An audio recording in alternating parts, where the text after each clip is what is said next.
नमस्कार, मैं शंभू कुमार सिंह और आप देख रहे हैं नेशनल दस्तक। आजाद भारत की कुछ शानदार तस्वीरें देखना चाहते हैं आप? इमरजेंसी का नाम सुना था आपने, देखा नहीं होगा।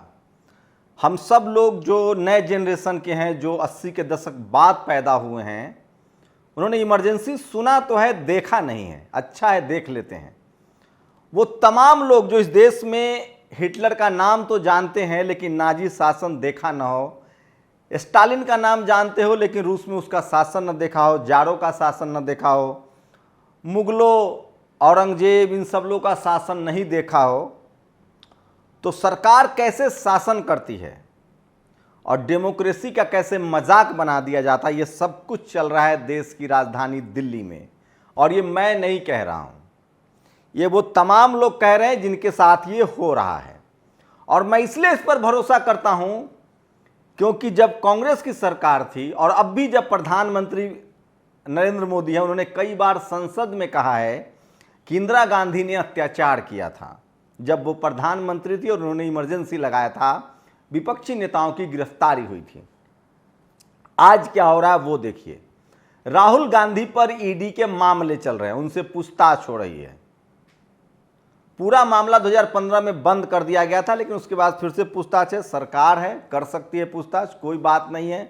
कांग्रेस एक पॉलिटिकल पार्टी है, इसको पॉलिटिकल एजेंडा बना रही है, लेकिन किस तरह से पुलिस का इस्तेमाल हो रहा है वो आपको दिखाएंगे एक एक ट्वीट में।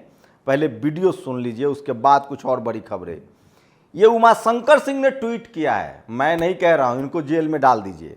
दिल्ली पुलिस एक चुने हुए मुख्यमंत्री को न तो अपने नेता के साथ चलने दे रही है न कार्यकर्ताओं से मिलने दे रही है। छत्तीसगढ़ के मुख्यमंत्री भूपेश बघेल को सरिता बिहार में दिल्ली पुलिस ने रोका। वे बदरपुर थाने में डिटेन किए गए, कांग्रेसी कार्यकर्ताओं से मिलने जा रहे थे। यह है गुजरात मॉडल। आज श्रीनिवास को गिरफ्तार किया गया, उसको डाल दिया गया बदरपुर। डॉक्टर उदित राज को गिरफ्तार किया गया, डिटेन किया गया, हिरासत में लिया गया, उनको भेज दिया गया पालम, द्वारका। तो इस तरह से दिल्ली भर के थानों में इनको भेजा जा रहा है।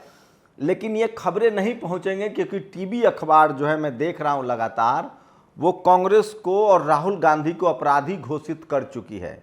अभी एक ट्रेंड चल रहा है,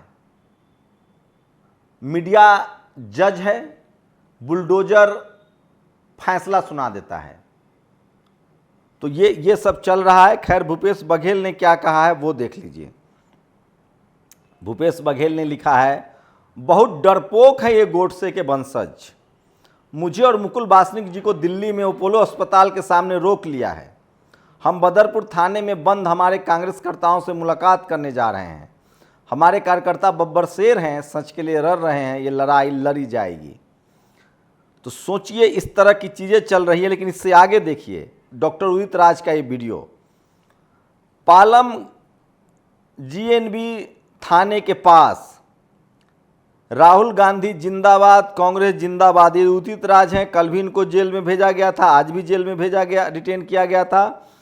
और ये देखिए श्रीनिवास, याद है एक ही नाम, लॉकडाउन 2 में, कोरोना 2 में सबकी मदद श्रीनिवास ने की थी। तमाम पत्रकार उनसे मदद मांग रहे थे, जो आज श्रीनिवास को विलेन ठहरा रहे हैं। उनके साथ किस तरह से किया जा रहा है देखिए। पिछले 8 सालों में इस देश को तबाह करने में जितना योगदान प्रधानमंत्री मोदी का है, उतना ही योगदान ईडी जैसी जांच एजेंसियों का।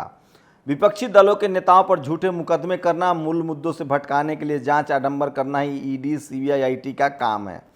वैसे कांग्रेस का भी इस सब में रिकॉर्ड रहा है। और मोहित राज दुबे ने ट्वीट किया, राहुल गांधी के समर्थन में कांग्रेस के प्रदर्शन का दूसरा दिन, यूथ कांग्रेस के राष्ट्रीय अध्यक्ष श्रीनिवास को पुलिस ने हिरासत में लिया है। तो समझिए कि किस तरह से चीजें चल रही है। देखिए डॉक्टर उदित राज की एक फिर तस्वीरें हैं। सबसे ज्यादा ओबीसी और शेड्यूल कास्ट के नेता हैं, वो राहुल गांधी के साथ सॉलिडारिटी दिखा रहे हैं, चाहे वो राजस्थान के मुख्यमंत्री हों, चाहे वो गहलोत साहब हों। राजस्थान के मुख्यमंत्री गहलोत को भी रोक दिया गया है, वो जा रहे थे थाने में, उनको भी रोक दिया गया है। देखिए क्या लिख रहे हैं वो। गहलोत ने ट्वीट भी किया है कि किस तरह से उनको रोक दिया गया था और मिलने नहीं दिया जा रहा है। तो ये सोशल मीडिया पर चल रहा है। लेकिन ऐसा नहीं कि सब कुछ एक तरफा है। ये राजस्थान का भी एक वीडियो है जहां प्रदर्शन कर रहे बेरोजगारों पर लाठी चार्ज हुआ है। तो जिसकी जहां सरकार है वहां वही चल रहा है। अब एक सबसे बड़ी खबर बता रहा हूं, प्रधानमंत्री का अनाउंसमेंट है कि 10 लाख नौकरी देंगे 18 महीनों में, मतलब 2024 चुनाव के आसपास तक। रूबिका कहती हैं 10 लाख नौकरियां अगले 1.5 साल में। सोचिए, रूबिका लियाकत ने एक भी शो नहीं किया होगा बेरोजगारों पर। आखिर इस तरह के घोषणा का मतलब है कि सरकार दबाव में है, बेरोजगारी एक बड़ा मुद्दा है। रूबिका लियाकत ने कभी तो सरकार को डिफेंड करने में मीडिया लगी हुई, इसलिए राजेंद्र प्रसाद सिंह की लाइन है कि बीजेपी आरएसएस के 2 कार्यकर्ता आपके घरों में हैं, एक टीवी और एक अखबार। और जो टीवी दिखा रहा है वो दरअसल खबर नहीं, प्रचार है। सोचिए, रूबिका जो खबर दे रही हैं वो सरकार का प्रचार है, जबकि टेलीविज़न अखबार का काम होता है वॉच डॉग, जो सरकार नहीं कर रही है उसको बताना होता है। लेकिन इनको कई लोगों ने जवाब भी दिया है। 8 साल पहले 2014 में हर साल 2 करोड़ नौकरी देने का वादा किया था, उस हिसाब से अब तक 16 करोड़ नौकरियां कहाँ हैं? कितने घर बुलडोज होंगे अगले 1.5 सालों में, इसका विवरण दो, जनता इससे खुश होती है। तो सोशल मीडिया पर सबसे ज़्यादा अगर कोई ट्रोल होता है तो वो होती हैं रूबिका लियाकत। ये आप मानिए या नहीं मानिए।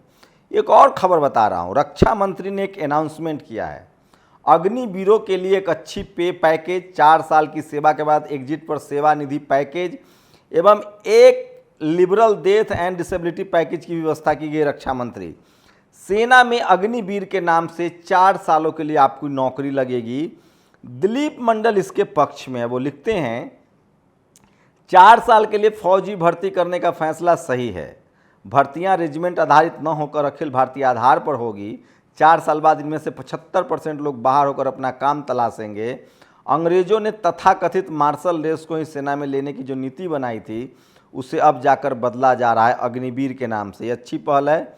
डॉक्टर अंबेडकर ने कहा है कि सेना किसी जाति और किसी रेस का मसला नहीं है, ट्रेनिंग का मसला है। दिलीप मंडल इसी बात को आगे बढ़ा रहे हैं। ये साहसिक और जरूरी फैसला है। युद्ध टेक्नोलॉजी आधारित हो गए हैं, ड्रोन वॉर का जमाना है, घोड़े पर चढ़कर भाला चलाने वाली वीरता की अब उतनी ज़रूरत भी नहीं है। फ्रोटो ब्रिटिश फौज में भर्ती मार्शल कॉम के फौजी हैं। अब इनकी सैलरी क्या होगी वो जान लीजिए। ये एलपी पंत हैं, बड़े पत्रकार हैं, उन्होंने अग्निपथ की सैलरी, पहले साल 30,000 सैलरी होगी, 21,000 हाथ में मिलेगा, 9,000 आपका कटेगा, 9,000 सरकार जमा करेगी। दूसरे साल में 33,000 सैलरी होगी, 23,000 हाथ में मिलेगा, 9,000 कटेगा, 9,000 सरकार जमा करेगी। तीसरे साल में 36,500 आपकी सैलरी होगी और चौथे साल में 40,000 सैलरी होगी। और रिटायरमेंट जब आप 4 साल बाद सेना छोड़ेंगे तो 11 लाख रुपए आपको मिलेंगे। तो ये है एक बढ़िया मॉडल आया है, अग्निवीर का आपको नाम दिया गया है और इस आधार पे अब नौकरी होगी।